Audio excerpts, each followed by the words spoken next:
পর্যটকদের চাহিদা মেটাতে সাজেকে অপরিকল্পিতভাবে একের পর এক রিসোর্ট, কটেজ ও রেস্টুরেন্ট গড়ে উঠলেও আগুনের ঝুঁকি নিয়ে নেই সতর্কতা। বেশিরভাগ স্থাপনাতেই নেই আগুন নেভানোর সরঞ্জাম। গত ৩ বছরে কয়েকটি ছোট আগুনের ঘটনায় কারো টনক না নড়াতেই সাম্প্রতিক ভয়াবহ আগুনের ঘটনা বলছেন স্থানীয়রা। প্রতিষ্ঠার পর থেকে কোনো অগ্নিমহড়াও হয়নি এই পর্যটন কেন্দ্রে।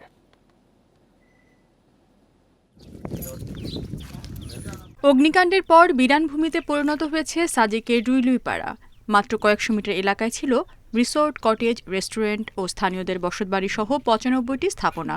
ঘনবসতির কারণে ২৪ ফেব্রুয়ারি দুপুরে লাগা আগুন দ্রুত ছড়িয়ে পড়ে পুরো এলাকায়। ৪.৫ ঘন্টার আগুনে পুড়ে ছাই হয় কাঠ ও বাঁশের তৈরি এসব স্থাপনা।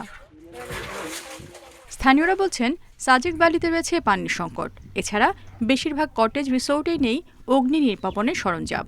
আগুন নিয়ন্ত্রণ সম্পর্কে কখনো জরুরি পরামর্শ পাননি দাবিদারদের। আগুন লেগে গেলে ওখানে আসলে নিবানোর মতো আসলে এখানে কোনো সরঞ্জাম নাই। আসলে আমাদের দরকার হচ্ছে প্রথমে হচ্ছে পানি, আর ২ নম্বর হচ্ছে ফায়ার সার্ভিস। যদিও আগুন নিবানোর ব্যবস্থা থাকে, সবাই আসলে এটা জানে না কিভাবে কি করতে হবে, এর শেখানোর দরকার। ফায়ার সার্ভিসের থেকে একটা বোতল দেওয়া হয়েছে, ওই বোতলগুলো দিয়ে তো কোনো কাজ হয় না। সাজেকে অপরিকল্পিতভাবে স্থাপনা গড়ে ওঠায় এত ক্ষয়ক্ষতি উল্লেখ করে ফায়ার সার্ভিস বলছে, আগামীতে দুর্ঘটনা এড়াতে অগ্নি নির্বাপন সরঞ্জাম ব্যবহারের প্রশিক্ষণ দেওয়া হবে।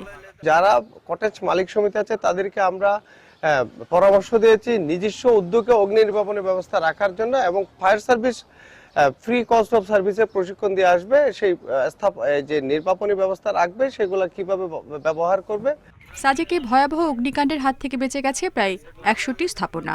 এলাকার প্রাকৃতিক সৌন্দর্য অক্ষত রেখে আগামীতে পরিকল্পিত পর্যটন কেন্দ্র গড়ে তোলা হবে, জানালেন সেনাবাহিনীর বিজয়েন কমান্ডার। যেন সাজেক বললে লোকজন ভাবে যে এটা হলো বিদেশে আসছে, এরকম সুন্দরভাবে যেন করা যায়। এটাই আসলে জমির মালিক, আমরা সহায়তা করবো যেন আর বস্তি হিসেবে গড়ে না ওঠে। পরিকল্পিত একটা সাজেক দেখতে চাই আমরা। ২৪ ফেব্রুয়ারির অগ্নিকাণ্ড সহ গত ৩ বছরে সাজেকে অন্তত ৫টি আগুনের ঘটনা ঘটেছে। এতে ক্ষতিগ্রস্ত হয়েছে শতাধিক রিসোর্ট। Independent news.